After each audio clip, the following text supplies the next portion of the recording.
Alright, my friends, and this is now my Gold in the Rough Bible. And I'm so excited to make this review together with you. So stay tuned. Hello, friends. I'm Christopher Nino Arca from the City of God Ministry, and you are watching our Bible review program. So before we proceed with the review, don't forget to like, comment, and subscribe to our channel.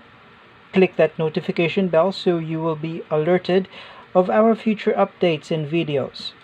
And if you like our channel and its contents, please support the City of God Ministry so we can still continue our evangelization mission. Details on where you can make your donations will be provided down at the description box of this video. And if you would like to know more about the City of God Ministry, you will find the link to our Facebook page, to the Facebook page of the ministry, also down at the description box. Alright, this, my friends, is one of the most anticipated Bibles from Cambridge, and we gratefully appreciate Miss Amanda Taylor from Cambridge Publishing for sending us this review copy in exchange for an honest review. So this is the ESV English Standard Version with the Apocrypha Reference Edition in the black calfsplit leather. Now, this Bible comes with a beautifully made clamshell box. Clamshell meaning it opens like a clam.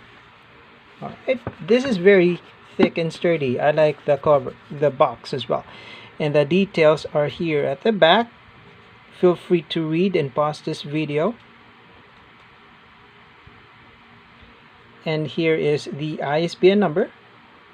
Take note, the retail price is not here. I could show it to you in the catalog provided. Just a second. Alright, so here we have the catalog. And these are the price points of the different diadem.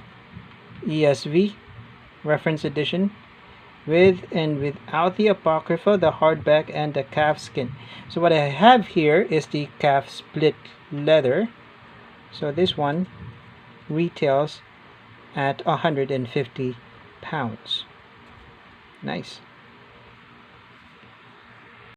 And take note, this Bible also has this card. 4 centuries of craftsmanship, limited warranty card. So be careful not to lose this thing and keep it. Now, here is this very beautiful Bible. To be honest, this is my first time to really take a hold of a calf split leather Bible. And can I say how beautiful it looks and feels? The texture of the grain of the leather is the rugged type, making the Bible easy to grip, and you won't be scared that this Bible will slip away or slip off, should I say. Alright, the roughness will really make the Bible stick in your hands. And there is no perimeter stitching on this Bible, both outside and inside. Alright, what we have here are the tooled lines on the edges. We have the tooled, sorry about that, we have the tooled lines on the edges. But the tooled lines on the edges looks very classic. It looks very classic. The Holy Bible printed at the front, printed in gold and edged on the front. This says it all. It's enough to know that the content is sacred. We have the spine hubs. 1, 2, 3, 4, 5. 5 spine hubs, slightly raised. Somehow I prefer this kind of spine hubs. And we have the gold printing Holy Bible English Standard Version, the Apocrypha. and by Cambridge. The gold stamping here at the spine makes this Bible very attractive. Before we actually take the measurement of this Bible, I'd like to make a comparison, physical comparison, with the hardback that I've got here. All right. So, may I say,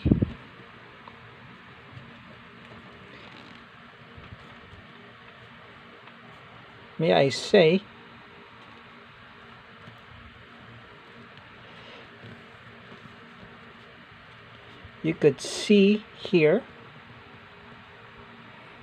how the length, there's difference in the length, in the thickness, the footprint. I mean, the width is almost the same.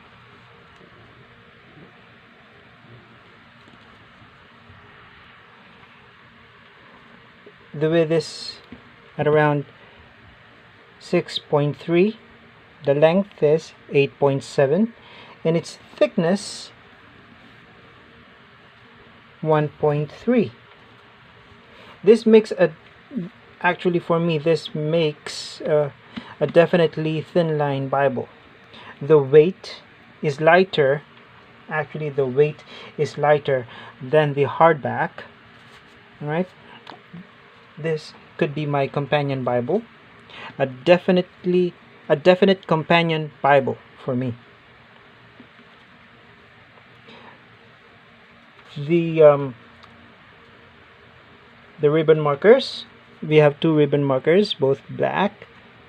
Okay, it's a little over 2 inches. The length of the Bible is good enough for me. I don't like my ribbons too long. All right, I don't want to dangle it. I don't want my ribbons dangling in my Bible. And can I tell you how much I like the gold edges? The gold edges of this Bible, the gilded edges, right? It's very thick. It's very thick compared to any gold gildings that I have ever seen. Right? I like my gold gilt edges not light but thick, and this is just perfect. I find the construction of this Bible intricately perfect. The leather is not floppy. It's just fine with me how it's a bit stiff, but it's okay. It's actually okay. I don't like my Bibles floppy. I like it stiff this way. The paste down, this is a paste down liner. Head and tail bands. I like the colors of the head and tail bands actually. It's very nice. It's gold and red. And this Bible is definitely Smythe sewn. You could see the signatures. Let's proceed in opening the Bible. We have the cardstock, and then we have the presentation page printed on a cardstock, not glossy. We have family records, children, marriages, grandchildren, and then we have debts, and here we have the title page and another title page,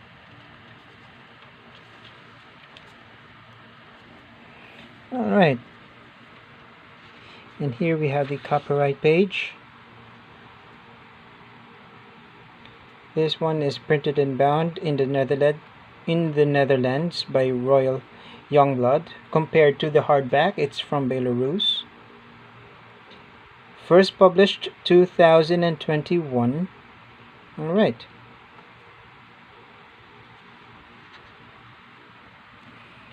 Table of contents, basically the same with the hardback.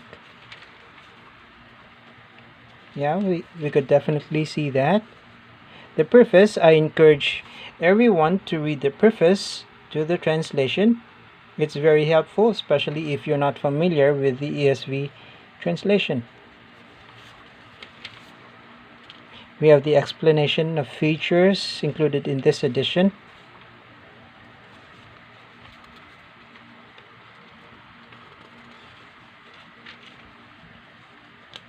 And we have the preface to the ESV Apocrypha.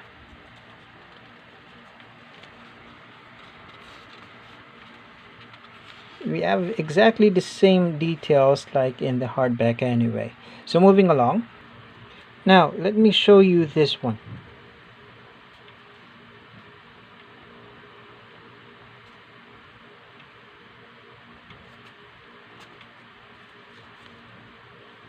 Now, at the top we have the hardback. Here we have the leather. You won't get lost, alright? Definitely, as you can see here, they have the same pagination. Alright, the same pagination, the same layout. You would see every word placed in the same place.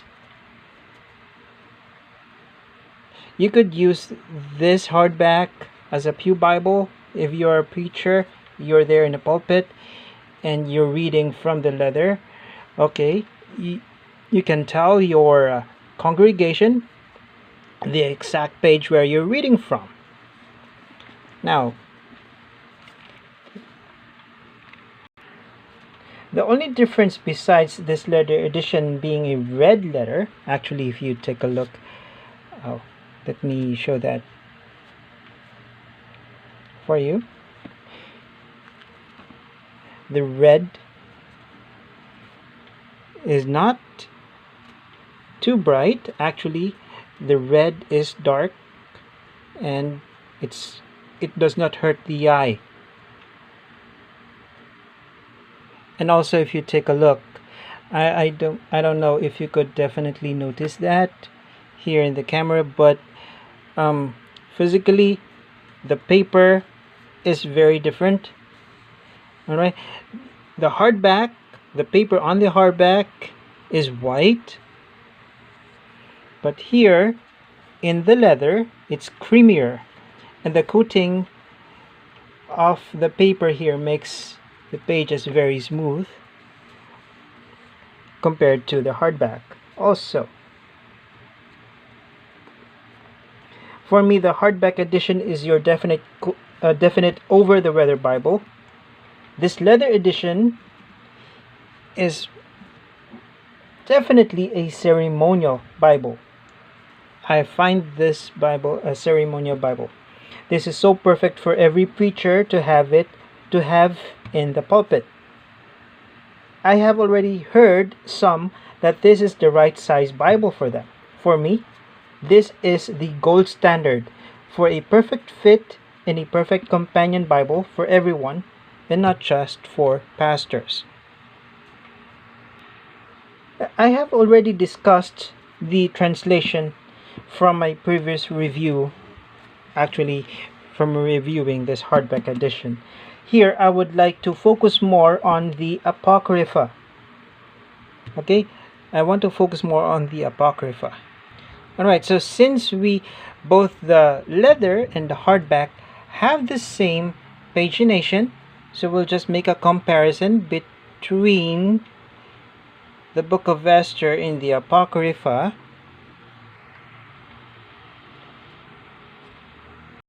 Alright, this is from the leather edition, the Esther from the Apocrypha, and here we have the Esther from the Old Testament. Alright, so let's make the distinction. The one actually here in the Apocrypha is the combination of the Hebrew and the Greek text, as being mentioned here, additions from the Greek Apocrypha. Alright, so to start off with, the book of Esther here in the Apocrypha starts with Mordecai's dream, and then we have the chapter 1. Here in the Old Testament, we have chapter 1 right there at the start. To be honest with you, the book of Esther in the Apocrypha contains more details than the book of Esther in the Old Testament. To be honest, the details in the Apocrypha fills in the blank of what you cannot see in the typical book of Esther in the Old Testament. Moving along. Okay, in chapter 3, you will find it's one flowing text in the Old Testament. Chapter 3. Okay? But if you dig deeper, let's move on to the next page. In verse 13. Okay, so this is verse 13 and then verse 14. Now, if you take a look here in the Apocrypha, we have chapter 3. And then take a look. This is chapter 13. Next to that chapter 13, this is the king's letter, instruction to the people. And then at the top, at the next column is chapter 14. Now the difference here, the king's letter fills in the gap on what is being discussed in chapter 4. In verse 14, a copy of the document. And the document is this one, the letter. Now, every time it pertains to the document, you will see the text here, very explicit instruction. And what is that? Letters were sent by couriers to all the king's provinces with instruction to destroy, to kill, and to annihilate all Jews, young and old, women and children. Okay, so that is in here. Moving along. All right. In the Old Testament Esther, chapter 4 ends with verse 17. But before we move to verse 17, let's spot the difference. All right, let's spot the difference in that chapter. All right, we're looking first at the Old Testament book of Esther. Let me show that to you. That is where's verse 8? There is verse 8. Mordecai also gave him a copy of the written decree issued in Susa for their destruction, that he might show it to Esther and explain it to her and command her to go to the king and beg his favor and plead with him on behalf of her people. And then there is verse 9. Again, let me read that for you. Mordecai also gave him a copy of the written decree issued in Susa for their destruction, that he might show it to Esther and explain it to her and command her to go to the king to beg his favor and plead with him on behalf of the people. Now let's move on to the Apocrypha. Verse 8. Let's look for that.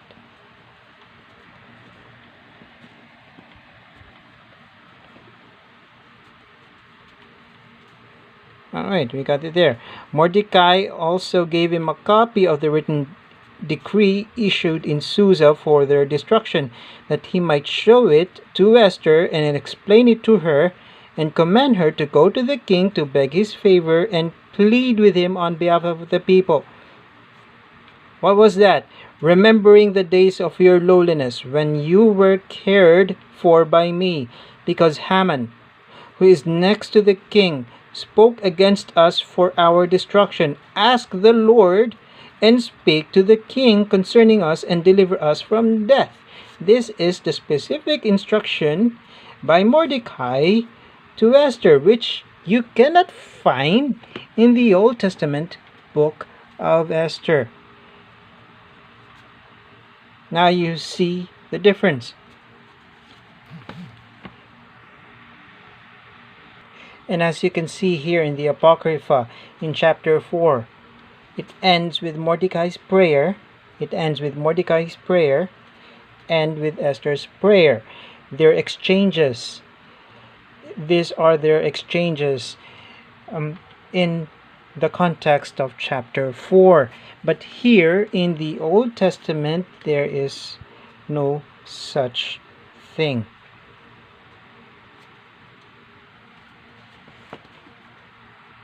Okay, so if you ask me personally, this could be an excellent reference tool for learning the Apocrypha. I highly encourage our Catholic friends this Bible as well, actually. Learning the flow of the Apocrypha is easy. To sum it all up, forget all the other Bibles. Forget all the other Bibles. I'm sticking with this one, with this leather diadem edition, any time of the day. If you are one who loves a leather Bible, this ESV Diadem Leather Edition comes highly recommended. Yes, this Bible comes highly recommended.